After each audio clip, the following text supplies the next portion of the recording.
எல்லா புகழும் இறைவனுக்கே. நம்முடைய வாழ்க்கையில நமக்கு எது முக்கியம்னே நமக்கு தெரியல. நம்மளால அது கண்டுபிடிக்கவே முடியல. அதனாலதான் நம்ம தேவையே இல்லாத, நமக்கு யூஸ்ஃபுல்லாவே இல்லாத ஒரு விஷயங்கள் மீது நம்ம கான்சென்ட்ரேட் பண்ணி அதை நமக்கு முக்கியம்னு நினைச்சு நமக்கு அது முக்கியத்துவம் செலுத்திக்கிட்டு இருக்கோம். சில பேர்கிட்ட பேசுறதே நமக்கு அவ்வளோ சந்தோஷமா இருக்கும். இவங்க கிட்ட மணிக்கணக்கா பேசியிருக்கோம் அப்படின்னு நம்ம நினைப்போம். ஆனா கொஞ்ச நேரம் கழிச்சுதான் நமக்கு தெரிய வரும் அது எவ்வளவு டைம் வேஸ்ட். அதை தவிர அங்கிருந்து நமக்கு ஒரு நாலேஜும் வளரல அப்படின்னு நமக்கு அப்புறம் தான் தெரிய வரும். சில விஷயங்கள் செய்யும் பொழுதும் நமக்கு ஒரு நன்மையும் அதால வராது. ஆனா நமக்கு அது முக்கியம்னு நினைச்சு அந்த செயல்களை நம்ம செஞ்சுக்கிட்டு இருக்கோம். எம்டி ஜார் கான்செப்ட் அப்படின்னு சொல்லிட்டு ஒரு தியரி ஒண்ணு இருக்கு. அது என்னன்னா, ஒரு கண்ணாடி ஜாடியில அடியில மணலை நிரப்பிட்டு அதுக்கு மேல கற்கள் வச்சோன்னு வச்சுக்கோங்களேன், அது ஃபிட் ஆகாது. ஏன்னா அந்த மணல் கேப் கொடுக்காம அந்த கற்கள் மணல் மேலே தான் இருந்துகிட்டு இருக்கும். அது உள்ள போய் ஃபிட் ஆகாது.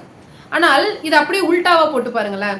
இந்த கண்ணாடி ஜாடியில கற்களை அடுக்கிட்டு அதுக்கு மேல மணலை போட்டீங்கன்னு வச்சுக்கோங்களேன், அது கரெக்டா அந்த கேப்ல போய் ஃபிட் ஆயிடும்.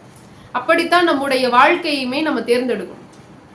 நம்ம வாழ்க்கையில எது முக்கியமானவையோ, எது நம்ம ப்ரையாரிட்டைஸ் பண்ணணும்னு நினைக்கிறோமோ அதை பேஸ்ல செட் பண்ணிட்டா அதுக்கு மேல அப்பாற்பட்ட விஷயங்கள் எல்லாம் அப்படியே அந்த கேப்ல போய் ஃபில் ஆயிடும், கரெக்டாவும் ஃபிட் ஆயிடும்.